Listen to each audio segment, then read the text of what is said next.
እንግዲህ ጸንታችሁ ቆሙ፣ እንደገና በባርነት ቀንበር አትያዙ። ስለዚህ እኛ ክርስቲያኖች ሐዋርያው በሚያስተምረው እውነት ላይ ጸንተን ልንቆም ይገባናል። ሐዋርያው በገላትያ መልእክቱ ላይ በተደጋጋሚ የሚያስተምረውን እውነት በሁለት ከፍለን መመልከት እንችላለን።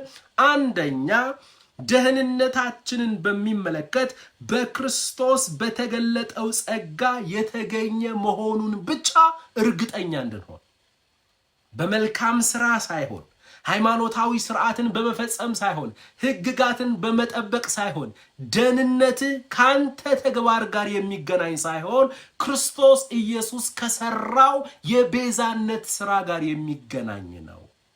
ደህንነት ላይ ያንተ ተሳትፎ የለበትም፣ ደግሞም አያስፈልግም። አለቀ በቃ። የዛሬ 2000 ዓመት የተጠናቀቀ ነው። አንተ መተህ የምትጨምረው አዲስ ነገር የለም። ስለዚህ ደህንነታችንን በሚመለከት በክርስቶስ በተገለጠው ጸጋ ኢየሱስ ክርስቶስ በፈጸመው የቤዛነት ሥራ ላይ የተመሰረተና የተገኘ ነው።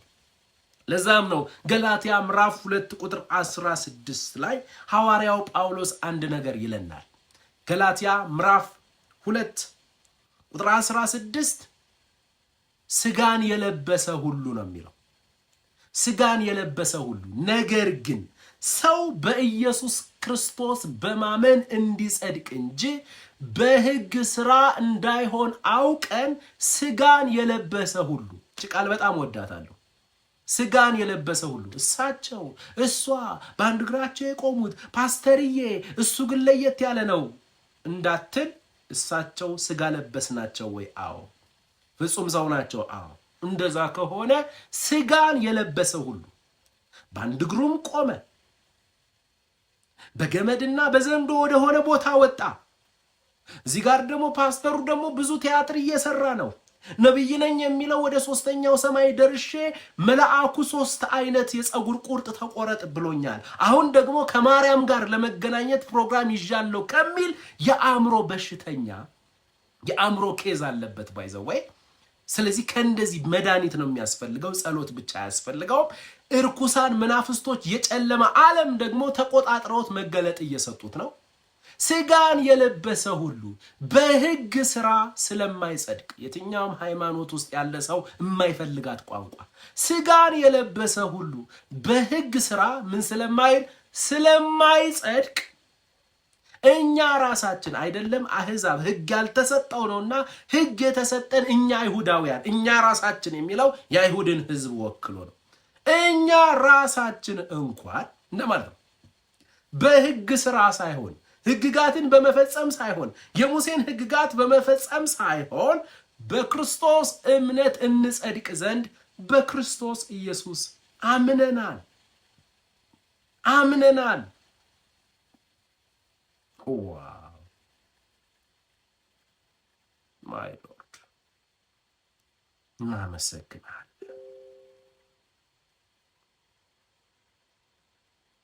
ዋው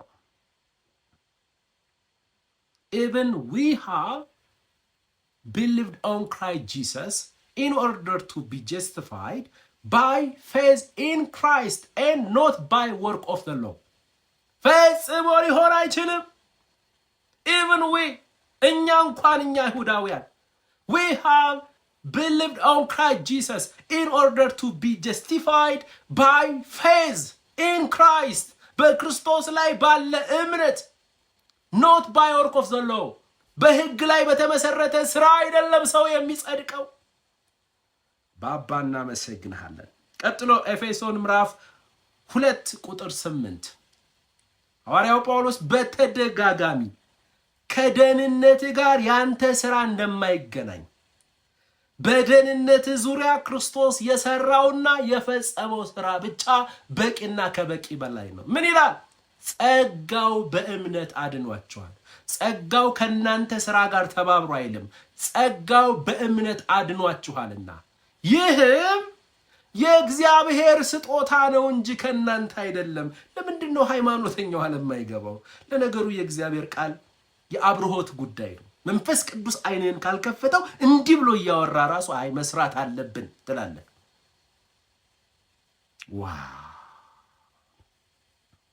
ዋው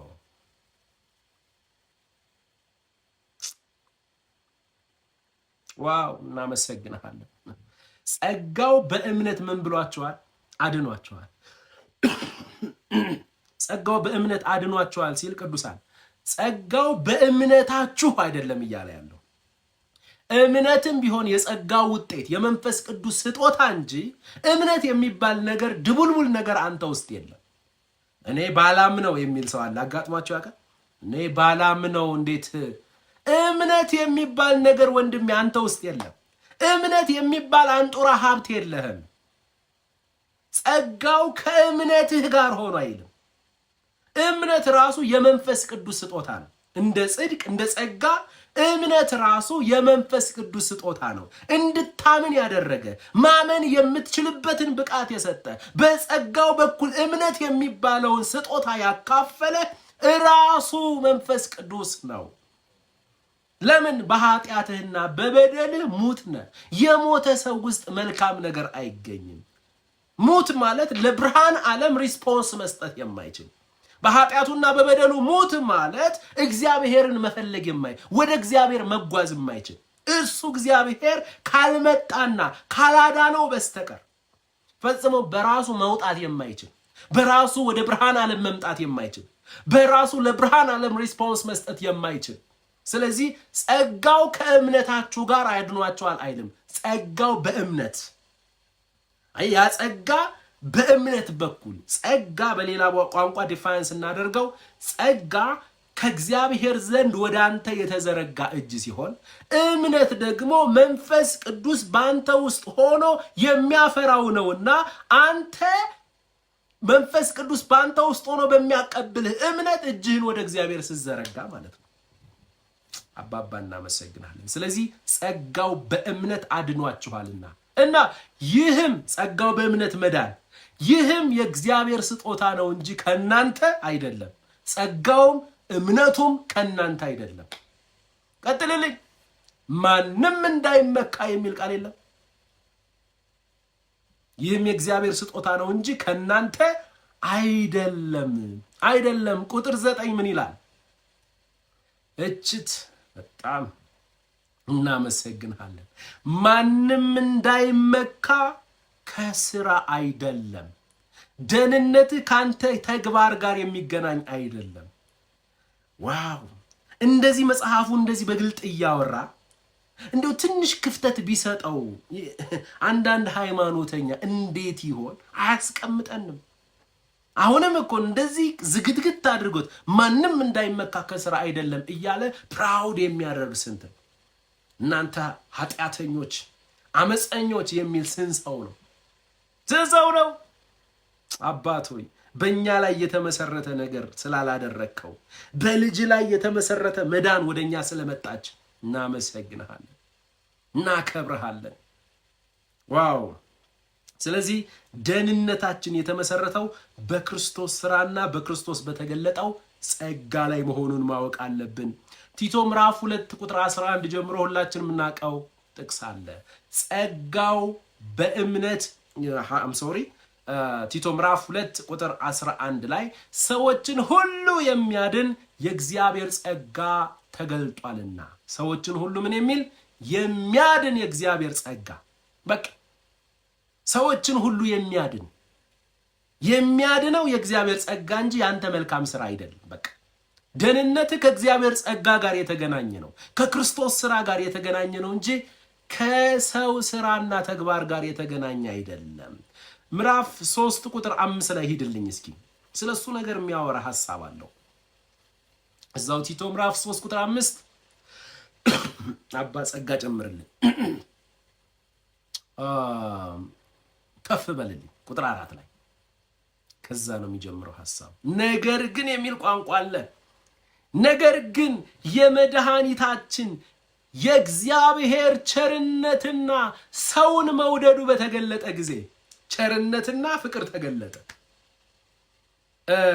ኤፌሶን ምዕራፍ 2 ቁጥር 4 ላይ እኛ በኃጢአታችንና በበደላችን ሙታን ነበርን ይልና ነገር ግን በምህረቱ ባለጠጋ የሆነ እግዚአብሔር ከወደደን ከትልቅ ፍቅሩ የተነሳ እንደሚል እዚያ ቦታ ላይ ምህረትና ፍቅር ተገልጧል። እዚህ ቦታ ላይ ደግሞ ቁጥር 4 ላይ እንደገና መልስልኝ። ነገር ግን የመድኃኒታችን የእግዚአብሔር ቸርነትና ሰውን መውደዱ በተገለጠ ጊዜ ዋው የሱ ቸርነት ደግሞም ፍቅር አንተ የለህበትም ወንድሜ አንቺ የለሽበትም እህቴ የመድኃኒታችን የእግዚአብሔር ቸርነትና ሰውን መውደዱ በተገለጠ ጊዜ ምን ሆነ ታዲያ ቸርነትና ፍቅር ሲገለጥ ምን ሆነ ቀጥልልኝ እንደ ምህረቱ መጠን ምህረት በቃ ምህረት ለማይገባቸው ሰዎች የሚሰጥ ስለሆነ የምህረቱን ባለጠግነት ሊገልጥ ፈልጎ ምህረት የማይገባንን እኛን አዳነን አቤት በምህረቱ ባለጠጋ ነው ተባለ ለምን ምህረት ለወደደ ለሮጥ አይደለም ባይዘው ምህረት የሚባለው ቋንቋ ራሱ ሊማር ለሚችል ሰው ኦኬ ምህረት ለሚገባው አይ ምህረት ያስፈልገዋል ለምትለው ብቁና ብርቱ ሰው ምህረት አደርግለታለሁ ካልክ ምህረት አይደለም እሱ የሥራውን ዋጋ ስለሚገባው ስለሚችል ደሞዝ እየሰጠው ነው ምህረት ማለት ለማይገባቸው ሰዎች ለምን ምህረት ለወደደ ለሮጠ አይደለም ካንተ ሩጫና ካንተ ተግባር ጋር የሚገናኝ አይደለም ምህረት ለሚሮጥ ሰው አይሰጥም ምህረት ስጠኝ ብሎ ለሚጸልይ ሰው አይሰጥም ምህረት ባንድ እግሩ ለሚቆም ሰው አይሰጥም ምህረት ለወደደ ለሮጥ አይደለም እና ነገር ግን ከሚምር ከእግዚአብሔር ዘንድ ነው እና ከእግዚአብሔር ዘንድ የምህረት አቅጣጫው ከላይ ከእግዚአብሔር ዘንድ ከሆነ ለማን ተገለጠ ለኃጢአተኛው ተገለጠ እሺ እንደ ምህረቱ መጠን ምህረቱ ሀብትሽ የምህረቱ መጠን ማንን ያክላል ራሱን ያክላል ለምህረቱ መጠን የለውም እግዚአብሔር እኔን ምህረት ያደረገልኝ ይህንን ያክል ነው ብለ በፐርሰንት ማስቀመጥ አትችልም ከሰው ሂሳብ ውጭ ነው ራሱን ያክላል ምህረቱ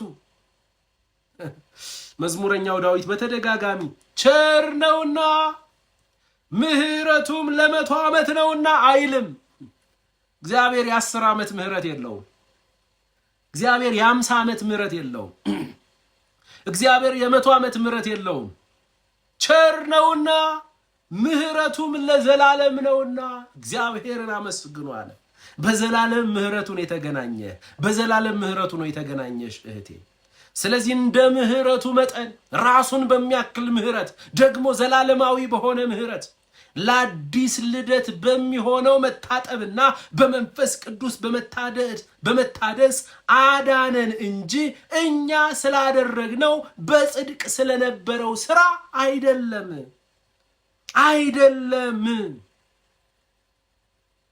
wow he saved us not because of any work of righteousness ካንተ ነገር ጋር የሚገናኝ ካንተ የጽድቅ ስራ ጋር የሚገናኝ አይደለም ደህንነት ሃሌሉያ እንኳን ክርስቲያን አደረከን ክርስትና ከሃይማኖቶች ውጭ ነው ቅዱሳን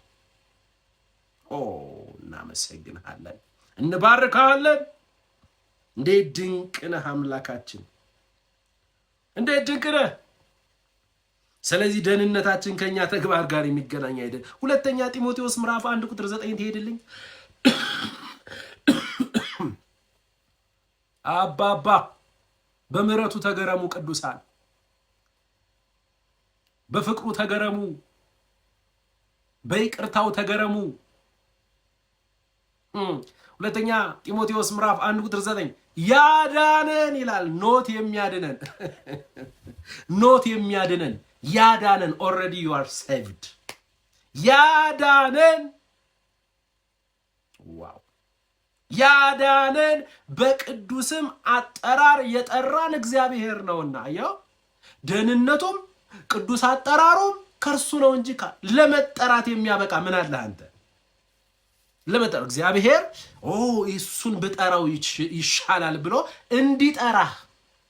እንዲጠራ ያስገደደው አንተ ጋር የተገኘ መልካም ነገር ይኖር ይሆን እሱን በጠራው ይሻላል ከነሱ ከሌሎቹ ሙታን ትንሽዬ ሙሉ በሙሉ ለመሞት 1% የቀረው 75% የሞተ 15% ሕያው የሆነ ሙት የለም ሙት ማለት 100% ሪስፖንስ መስጠት የማይችል ጎዶሎ ሙት አይደለህም አንተ። ከፊል ሙት አይደለህም አንተ። አንዳንድ ሰው ንቁ የተኛ የሚመስለው አለ። የተኛና የሞተ ይለያያል። እሺ ይለያያል። አንተ የምትተኛ ንቃ ያለ ሕያው ሆነ ሳለ ያለ ቦታ ሙታን ጋራ ስትሄድ እነሱ ሙት ናቸው፣ አንተ ግን በሙታን መካከል ገብተህ ተኝተሃል። ስለዚህ ኢየሱስ መጣና አንተ ሙት ንቃ አላለህም። አንተ የምትተኛ ንቃ ይልሃል። አያ ሙታንን ግን ንቃ አይደለም፣ ደህንነት ነው የሚፈጸመው። የማንቃት ስርዓት አይደለም፣ የመቀስቀስ ስርዓት አይደለም። እንቅልፍህን አይደለም የተኛኸው፣ በኃጢአትህና በበደል ሙት ነው የነበርከው። ስለዚህ ምንም እግዚአብሔር አንተን እንዲጠራ ከሌሎቹ ለይቶ እንዲጠራ አንተ ጋር የተገኘ በጎ ነገር የለም። ሃይማኖተኛው ዓለምችን ቋንቋ አይወዳትም። ፕሮቴስታንቶችም ቢሆኑ አብዛኞቹ ኧረ እኔ አግዤው ነው ኢየሱስን ለማለት ችግር የለባቸው። ያዳነን በቅዱስም አጠራር የጠራን እግዚአብሔር ነውና ምን ማለት ነው? ደህንነቱም ቅዱስ ጥሪውም ከእርሱ ዘንድ ነው።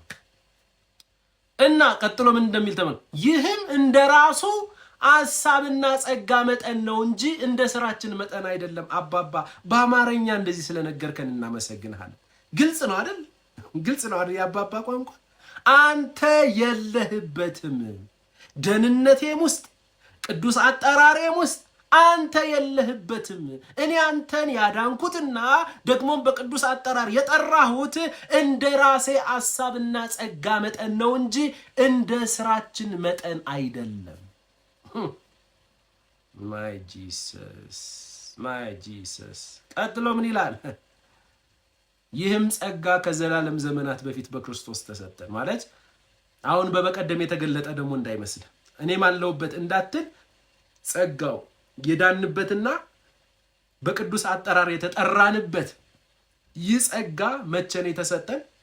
ከዘላለም ዘመናት በፊት በክርስቶስ ኢየሱስ ተሰጠን።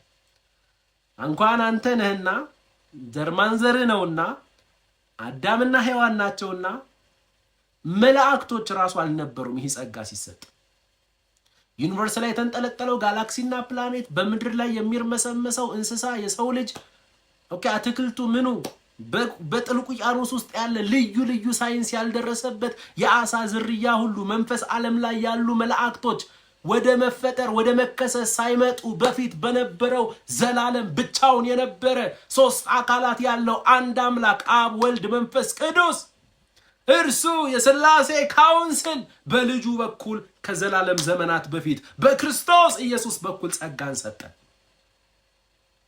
ዋው! This is divine counsel. የመለኮት ውሳኔ ተረጋገ። እዚህ ውስጥ አሁን አንተ አለህበት። እኔ የሚል ሰው አሁን አይሳዝናችሁ? የሥላሴ ካውንስል ውስጥ ካልገባው የሚል የቀበሌ መንፈስ ነው። በዚህ ዘመን እያስቸገረ ያለው ቀበሌ ሄደ ልትሳተፍ ትችላለህ። የሥላሴ ካውንስል ውስጥ ግን ፈጽሞ አርፈ ተቀመጥ። ደህንነት ውስጥ አንተ የለህበትም። ይቋንቋ ሃይማኖተኞችን አያስደስታቸውም። ስለዚህ ደህንነታችን በክርስቶስ የቤዛነት ሥራ ላይ እና በእርሱ በተገለጠ ጸጋ ላይ የተመሰረተ ነው። ሐዋርያው ጳውሎስ በገላትያ መልእክት ውስጥ እንድንይዝለት የሚፈልግ ጸንተን እንድንቆምባቸው የሚፈልግ ሁለት ነገሮች አሉ። አንደኛውን ተመልክተናል። ደህንነታችን በክርስቶስ ኢየሱስ የቤዛነት ሥራ ላይ እና በእርሱ በተገለጠ ጸጋ ላይ የተመሰረተ እንጂ ከኛ ጋር የተያያዘ አይደለም። ሁለተኛ የህይወት ለውጣችንም ቢሆን በዳንበት ጸጋና በውስጣችን በሚኖረው የመንፈስ ቅዱስ ኃይል የተመሰረተ እንጂ አሁንም በእኛ ጥረት ላይ የሆነ አይደለም። አያ የክርስትና የቅድስና ህይወት በምድር ላይ ያለ ክርስቲያናዊ ምልልስ ራሱ በዳንበት ጸጋና በውስጣችን በሚኖረው በመንፈስ ቅዱስ ኃይል የተመሰረተ ነው። ደህንነትህም የህይወት ለውጥህም በእግዚአብሔር ጸጋ ላይ የተመሰረተ ነው። በክርስቶስ የቤዛነት ሥራ ላይና በውስጣችን በሚኖረው በመንፈስ ቅዱስ ኃይል ላይ የተመሰረተ ነው። አባባ እባክህ ጸጋ ጨምርልን። ገላትያ ምዕራፍ 3 ከቁጥር 1 ጀምሮ ሕያው ቃልንም በዛው አውጣልን። አሁን ችግሩ ምን መሰላችሁ? አብዛኛው የፕሮቴስታንቱ ዓለም ምን በማለት ይስማማል መሰለ? ድሮ ላይ በዚህም አይስማማም ነበር አስታውሳለሁ። ከ10 ዓመት በፊት እኛ የነበርንበት አካባቢ ላይ በጣም ፈጽሞ ጸጋ ብቻ እንዴት ይባላል የሚል ነው። ብዙ ሰው ጸጋ ብቻ እንዴት ይባላል ነው የሚለው። አሁን እግዚአብሔር ይመስገን ጸጋ ሰባኪዎች ትምህርቱ እየወጣ ነው። ብዙ ወጣቶች እየተነሱ ነው። የጸጋ ዝማሬ እየበዛ ነው። ወደደም ጠላም ጸጋ ከመሰበክ ወደ ኋላ አይልም። ቢኮዝ የሰው እውነት ሳይሆን የሥጋ ለባሽ አስተምህሮ ሳይሆን የሰማይ እውነት ነው። ወንድማችን ዳዊትና ወንድማችን ሀብትሽ ያመጡት መገለጥ አይደለም፣ የእግዚአብሔር እውነት ነው። እነ ሐዋርያው ጳውሎስ ያስተማሩት ከዚያም በኋላ የታመኑ ወንድሞች ሰብከውለት ያለፉት እውነት ነው። የሰማይ እውነት ነው። የሰማይን እውነት ለጊዜው ለማዳፈን ልትሞክር ትችላለህ። ሁልጊዜም የሚያሸንፈው ደምቆ የሚወጣው ግን የእግዚአብሔር እውነት፣ የእግዚአብሔር የጸጋ ወንጌል ብቻና ብቻ ነው። ከጸጋ ውጭ አማራጭ የለህም ወንድሜ። ከጸጋ ውጭ ከንቶች ነን። የጸጋው ጥገኞች ነን። በራሱ እንደቆመ ሰው አክት አታድርግ። የጸጋው ጥገኞች ነን። የጸጋው ተደጋፊዎች ነን። ገላትያ ምዕራፍ 3 ከቁጥር 1 ጀምረው፣ ችግር የለም ከቁጥር 1 ጀምረው። ማይክ የከፈታችሁ ቅዱሳን ኦፍ አድርጉ ፕሊዝ። ምን ይላል? የማታስተውሉ የገላትያ ሰዎች ሆይ ደህንነታችን ይላል ብዙ ሰው የኢትዮጵያ ፕሮቴስታንት አሁን ደህንነታችን በእግዚአብሔር ጸጋ ነው። የህይወት ለውጣችንን ግን በራሳችን ትግል ማምጣት አለብን። ከንቱ ትምህርት፣ ሰማይ እውቅና ያልሰጠው ትምህርት፣ እንደዚህ አይነት ትምህርት ይዞ ለሚቆም ሰው ሐዋርያው ጳውሎስ አናቴማ ብሎ ረግሞታል። ትምህርቱም አስተማሪውም ተረግሟል። ከዛ እርግማን እባካችሁ ነፃ ውጡ ነው። ኧረ ቅዱሳን፣ ሰማይ እውቅና ያልሰጠው ደህንነት በእግዚአብሔር ጸጋ፣ የህይወት ለውጥ ደግሞ በአንተ ጥረት። የብልጣብልጦች ወንጌል ይባላል። ልዩ ወንጌል በእግዚአብሔር ተጀምሮ በሰው የሚቋጭ ነገር እንደሌለው ሁሉ በጸጋ ተጀምሮ በህግ የሚቋጭ ነገር የለም። አለበለዚያ ያለ ሐዋርያው ጳውሎስ ጸጋ መሆኑ ይቀራል ብሏል። ስለዚህ ገላትያዎችን ምን አላቸው? ደህንነታቸው በጸጋ ደግሞ የህይወት ለውጣቸውን በራሳቸው ጥረት ሊያደርጉ ሲፈልጉ በጣም አፕሪሼት ነው ማደርጋቸው አላለም። የማታስተውሉ ፎሊሽ ጋላቲያንስ፣ የማታስተውሉ የገላትያ ሰዎች ሆይ በዓይናችሁ ፊት ኢየሱስ ክርስቶስ እንደተሰቀለ ሆኖ ተስሎ ነበር። ለምትጠየቁት ጥያቄ ለደህንነታችሁም ለጽድቃችሁም ከጥፋት ለማምለጣችሁ ምክንያቱ ክርስቶስ እንደሆነ በዓይነ ህሊናችሁ ውስጥ በልባችሁ ውስጥ ክርስቶስ ኢየሱስ እንደተሰቀለ ሆኖ ተስሎ ነበር። ለእውነት ደህንነት በእግዚአብሔር ጸጋ እንጂ በህግ ሥራ አይደለም ብሎ ሐዋርያው ጳውሎስ በደንብ አድርጎ በእውነት ወንጌል ላይ መስርቷቸዋል። ለእውነት እንዳትታዘዙ አዚም ያደረገባችሁ ማን ነው? እዚህ ቦታ ላይ እንዲህ አንዳንድ ሰው እንደዛ ይላል አይደለ? እዚህም በፊት እንግዲህ ተማምረናል። ለእውነት እንዳትታዘዙ አዚም ያደረገባችሁ ማን ነው? እስኪ አሁን እንጸልያለን ሁላችንም እጅ ለእጅ ተያይዘን የአዚም መንፈስ ይወጋ እያላችሁ የአዚም መንፈስ በአራቱም አቅጣጫ በሰማይና በአራቱም አቅጣጫ ወደዚሁ ጉባኤ የገባ የአዚም መንፈስ፣ የድንዛዜ መንፈስ ለ45 ደቂቃ እንዋጋለን። ተዋጋ። ሰው ሁሉ በአራቱም አቅጣጫችሁን ዘርግቶ የአዚም መንፈስ ይወጋ፣ የድግምት መንፈስ ይወጋ። የድንዛዜ መንፈስ አይደለም ወንድሜ። እዚህ ቦታ ላይ አዚም አድራጊውና አዚሙ ምን እንደሆነ ብታቅ እንደዚህ አይነት ጸሎት አትጸልይም።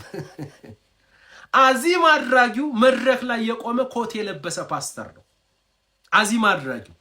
አዚሙ ደግሞ የሙሴ ሕግ ነው። የሙሴ ሕግ ነው። መድረክ ላይ ቆሞ የሙሴን ሕግ ከሰበከ አዚም አድራጊው ሰውየው ነው። አዚሙ ደግሞ ትምህርቱ ነው እንጂ የሆነ ደብተራ እንዳታስብ። በዚህ ሰዓት የጠመጠመ ጋቢ ያደረገ ሰው እንዳታስብ አይደለም። መድረክ ላይ በቃ ጽድት ብሎ ስሪፒስ የለበሰ ሃሌሉያ የሚል ሰውዬ፣ ነገር ግን ሙሴም ያስፈልጋል። ለህይወት ለውጣችን ህጉም ያስፈልጋል ሲል ሰውየውም ትምህርቱም አዚም አድራጊና አዚም ተብሏል። አዚም ያደረገባችሁ ማን ነው? ቀጥልልኝ። ቁጥር 2 ይህንን ብቻ ከናንተ እንድማር ወዳለሁ። ነገሩኝ እስኪ፣ ግልጽ መነጋገር አለብን። በህግ ሥራ ወይም ከእምነት ጋር በሆነ መስማት መንፈስ ቅዱስን ተቀበላችሁን? መንፈስ ቅዱስን የተቀበላችሁት በምንድን ነው? ከእምነት ጋር በሆነ መስማት ነው ወይስ ህግን ስለፈጸማችሁ ነው? ወንድሞቼ እህቶቼ፣ ሐዋርያው ጳውሎስ እየጠየቀን ነው። መመለስ አለብን። አጽድተን ማለፍ አለብን። መንፈስ ቅዱስን የተቀበላችሁት ህግጋትን ለመፈጸም ባደረጋችሁት ጥረት ላይ የተመሰረተ ነው ወይስ ከእምነት ጋር በሆነ መስማት ወንጌልን ስላመናችሁ ነው? መልሱ ከእምነት ጋር በሆነ መስማት ነው እንጂ በእኛ ጥረትና ትግል ላይ በተመሰረተ ህግጋት መፈጸም አልተቀበልንም። ቀጥልልኝ። እንዲህን የማታስተውሉ ናችሁ? በመንፈስ ጀምራችሁ አሁን በስጋ ትፈጸማላችሁን? ይሄኛው አፕሊኬሽን እንግዲህ የሆነ አፕሊኬሽን አስተካክለናል ነግረናቸው ያኛውን ትርጉም ማለት ነው። እዚህ ጋር ግን አሳስቶታል። አሁን በስጋ ትፈጽማላችሁ ሳይሆን ትፈጸማላችሁ። በስጋ ስራ ፍጹም ለመሆን ታስባላችሁን? በስጋ ትፈጽጽ አይደለች። አስተካክለናል። የሆነ አፕሊኬሽን አስተካክለናል። ይሄኛውን ደግሞ ዮኒዬ እንቶናን ያዛትና አድራሻቸውን ጽፈን እንልክላቸዋለን። አፕዴት ሲያደርጉ ጽንጸ ማድረግ አለባቸው። ትፈጽማላችሁ ሳይሆን ትፈጸማላችሁ። Are you now reaching perfection by dependence on the flesh? ወደ ፐርፌክሽን ለመጥናት በራሳችሁ ፍጹም ለመሆን በስጋ ጥረት ፍጹም ለመሆን ታስባላችሁን? ያው ቃል ቢኖር እሱ ግልጽ አድርጎ ከቁጥር 1 ጀምሮ በደንብ ይነግረናል። የህይወት ለውጣችን በራሳችን ጥረት ሳይሆን በናንበት ጸጋና በውስጣችን በሚኖረው በመንፈስ ቅዱስ ኃይል የተመሰረተ ነው። ቅዱሳን እናንተ የማታስተውሉ የገላትያ ሰዎች በሕያው ቃል ምዕራፍ 3 ገላትያ እናንተ የማታስተውሉ የገላትያ ሰዎች እንዲያድርጉ ያሳታችሁ ማን ነው? እንዲያድርጉ ያሳታችሁ ማን ነው? እሺ ወደ ላይ እንመለስ። ክርስቶስ በመስቀል ላይ እንዴት እንደሞተ እንደ ስዕል ቁልጭ ብሎ እንዲታያችሁ አላደረኩም ነበር? እስቲ አንድ ነገር ልጠይቃችሁ። እሺ ሐዋርያው ጳውሎስ ጠይቀን፣ እስኪ አንድ ነገር ልጠይቃችሁ። ለመሆኑ መንፈስ ቅዱስን የተቀበላችሁት የኦሪትን ሕግ ለመፈጸም ባደረጋችሁት ጥረት ነው ወይስ የተሰበከላችሁን የወንጌል ቃል በእምነት በመቀበላችሁ ነው? መልሱ የኦሪትን ሕግ ስለፈጸምን ሳይሆን የተሰበከልን የወንጌል ቃል በእምነት በመቀበላችን መንፈስ ቅዱስን ከእግዚአብሔር ዘንድ ተቀብለናል። ቁጥር 3 በመጀመሪያውኑ ልብ በሉ፣ በመጀመሪያውኑ የኦሪትን ሕግ በመጠበቅ መንፈሳዊ ሕይወት ልታገኙ አለመቻላችሁን አውቃችሁ በእምነት ከጀመራችሁ በኋላ ተመልሳችሁ ይህንኑ ሕግ በመጠበቅ መንፈሳዊ ሕይወታችን ፍጹም ይሆናል ብላችሁ እንዴት ታስባላችሁ? ሞኞች ናችሁ ልበል? አያችሁ ግልጽ ሲያደርገው መንፈሳዊ ሕይወታችን ፍጹም የሚሆነው ፐርፌክት የሚሆነው ሕግጋትን በመጠበቅ ነው የሚል አደገኛ ልዩ ወንጌል ውስጥ ገቡ። አያችሁ መንፈሳዊ ሕይወታችን ፍጹም መሆን የሚችለው በዳንበት ጸጋና በውስጣችን በሚኖረው በመንፈስ ቅዱስ ኃይል ብቻና ብቻ ነው። ቀጥሎ ምን እንዳልታውቃላችሁ? በወንጌል ምክንያት ብዙ መከራ እንደተቀበላችሁ አውቃለሁ። ታዲያ ይህ ሁሉ ከንቱ ሆኖ ይቅር ማመኑ ቸገረኝ አለ። በጌታ በኢየሱስ አያችሁ ሰውየው በቃ ባገኘው አጋጣሚ በደርግ ዘመን ተወግረን እንደዚህ ሆነን እኛ ክርስቲያኖች ያን ጊዜ ብዙ አልነበርንም። ያን ጊዜ እንደዚህ አልበዛም ክርስትና፣ እኛ ብቻ ነው የነበርነው። ስንጸልይ ድንገት ሚኒሻ ይመጣል፣ የደርግ ሚኒሻ ይመጣና ይወግረናል፣ ይደበድበናል፣ ፓስተሩን እስር ቤት ውስጥ ያስገባዋል። እንደዛ ተወግረን ነው። አሁን ያለ ትውልድ ምን መከራ ያውቃል? ነገር ግን ሕጉም ያስፈልጋል ካለ ይሄ ሰውዬ ያንን ሁሉ መከራ በደርግ ዘመን የተቀበለው በከንቱ ነው። በወንጌል ምክንያት ብዙ መከራ እንደተቀበላችሁ አውቃለሁ። ታዲያ ይህ ሁሉ ከንቱ ሆኖ ይቅር? ማመኑ ቸገረኝ። አባቶ ይባርክ፣ ጸጋ ጨምረልን። አንዳንዱ ራሱ እንደ ፕራውድ አድርጎ ነው። ጥሩ ነው። በወንጌል ምክንያት መከራ ከተቀበልክ አንተ ወንድሜ ታድለሃል። አባቶች ታድላችኋል። እናቶች ታድላችኋል። ግን እኛን ለመሳደብ አትጠቀሙበት። ማለት የዚህን ትውልድ ለማናናቅ የዚህን ዘመን ትውልድ ለማናናቅ ብላችሁ ምን ያውቃል ይሄ ትውልድ? ዝም ብሎ መጥቶ መጨፈር ብቻ ነው። ምን ያውቃል ወንጌል? እሺ እስኪ ወንጌሉን በደንብ ያስተምሩት። እስኪ ዋናው ምንድነው? 10ቱን ትእዛዝ መፈጸም አለብን ካለ ይሄ ሰውዬ በወንጌል ምክንያት መከራ የተቀበለው ራሱ ንጹህ ወንጌል ሰምቷል ወይ? ምክንያቱም እኔ ጋዜጣ የሚያነቡ መድረክ ላይ የሚቆሙ አስተማሪዎች ጋዜጣ ብቻ ያነበቡትን ጋዜጣ እንደ ትልቅ ነገር እንደ ባይብል ይዘው መጥተው ህዝቡ ላይ ሲያነቡ ያስገረማቸውን አባባል ሲያወሩ አስታውሳለሁ። ታሪኩን ነው የሚነግር፣ ያለፈበትን መንገድ ነው የሚነግር። ክርስቶስ ብቻ ነው መድረክ ላይ የሚወራው። ክርስቶስ ብቻ ነው በየቤተ ክርስቲያኑ ሊሰበክ የሚገባው። ገላትያ ምዕራፍ 5 ቁጥር 18 ምን ይላል? በድሮ ትርጉም ገላትያ ምዕራፍ 5 ቁጥር 18 የህይወት ለውጣችንን በሚመለከት አደራችሁን በራሳችሁ ጥረት። አንዳንዱ ቃል ይገባል፣ እጅን አንሳ የቅድስናን ህይወት ከዚህ በኋላ ወደ ሴቶች ላላይ፣ ሴቶች ደግሞ ወደ ወንድ ላላይ ቃል እገባለሁ። በቃ እንካ ቅድስና ለእግዚአብሔር የሚል ቲሸርት አለ፣ አሁን ግዛና ልበስ። እሺ ብሎ ይለብሳሉ። ለ3 ቀን ለሳምንት ተቀድሰዋል እነዚያ ወጣቶች። ለሳምንት ሴት አያይም በኢየሱስ ስም እያለ ነው የሚሄደው። ሁለቱ ነው ሲቆም በኢየሱስ ስም ጌታ ይገስጻችሁ፣ እኔ ግን ከጌታ ጋር ነው ጊዜ ጌታ ሆይ ትውልድ ሁሉ መክኗል፣ እኔ ግን አለሁልህ እያለ ለሳምንት ነው የሚቆየው። ከሳምንት በኋላ አደገኛ ቦዘኔ ከቅድስና ለእግዚአብሔር ከሚለው ቲሸርት ጋር አጓጉል ቦታ የሚገኘው ያ ምስኪን ወንድማችን። ኦኬ ክርስትና በእንትን አይደለም። እሺ እናሸንፋለን በሞራል አይደለም ክርስትና ውስጥ ሞራል አይሰራም። ሞቲቬሽናል ስፒከሮች አሉ፣ ጥቅስ እያስገቡ ትውልዱን ሁሉ ሞቲቬሽናል ቋንቋ እዛው አካባቢ ላይ እንዲህ ያደርግሃል። በቃ ሁሉ ያንተ እንደሆነ አድርገህ እንድታስብ ያደርግሃል ከአዳራሹ እስክትወጣ ድረስ። በዛ ሰዓት ላይ በቃ አንተ ያለህን ሁሉ፣ ምክንያቱም ስትወጣ ሁሉም ነገር መኪናውም ያንተ ነው። ብራንድ ኒው መኪና በምታይበት ጊዜ አይ ሪሲቭድ በል፣ የኔ ነው በል፣ ጠራው ወደ አንተ ይመጣል። ኦኬ ብድግ ብለህ ትልቅ ሆቴሎች ጋር ትገባና ይህንን ሆቴል ወረስኩት በላው። ያንደበት ቃል ይሰራብሃል። በዛ ቃል ይነፋፋና ይሄድና እጁን ይጭንና፣ አታስታውስም? የሆነ ሰዓት ላይ እንደዚህ ተጀምሮ ነበር። ምን የመሰለ ብራንድ ኒው መኪና ላይ እጁን ይጭንና ሃሌሉያ ሳብኳት ሲል ይመጣና በደንብ አድርጎ ይስብልኛል ማለት ነው። እንደዚህ አይነት ተጀምሮ ነበር።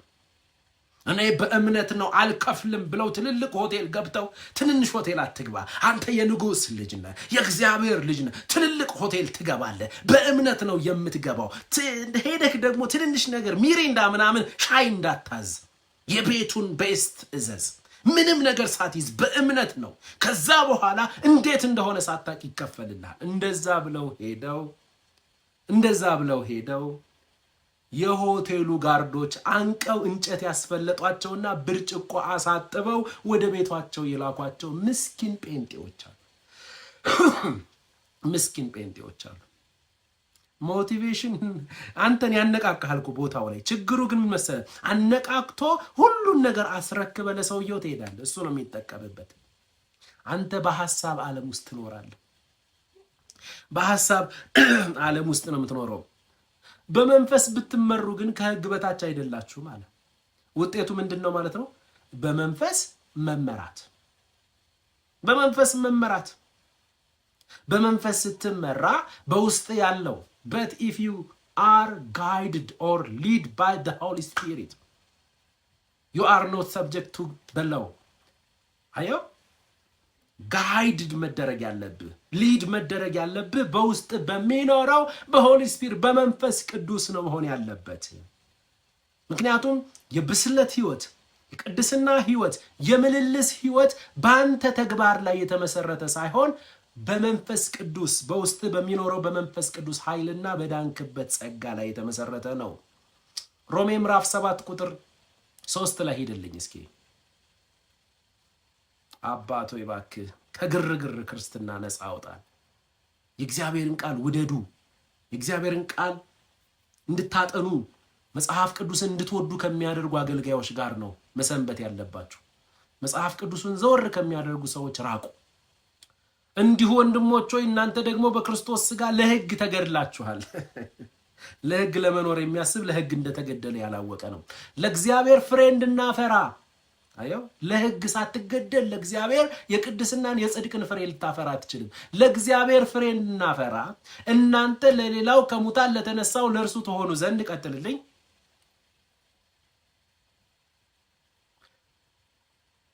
በሥጋ ሳለን በሕግ የሚሆን የኃጢአት መሻት ለሞት ፍሬ ሊያፈራ በብልቶቻችን ይሰራ ነበረ።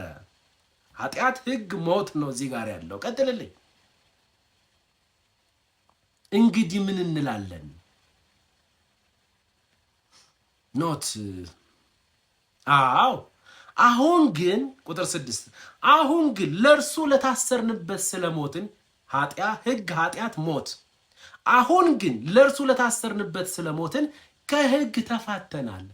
ሕግ ከተሰበከ ኃጢአት ሕያው ይሆናል። የኃጢአት ደሞዝ ደግሞ ሞት ነው። ከሱ ነፃ ወጥተናል። ስለዚህ አሁን የምንኖረው በአዲሱ በመንፈስ ኑሮ እንገዛለን ወይም እንመላለሳለን እንጂ በአሮጌው በፊደል ኑሮ አይደለም። አትስረቅ፣ አትግደል በሚል አይደለም። ኦልድ ኮድ አይደለም።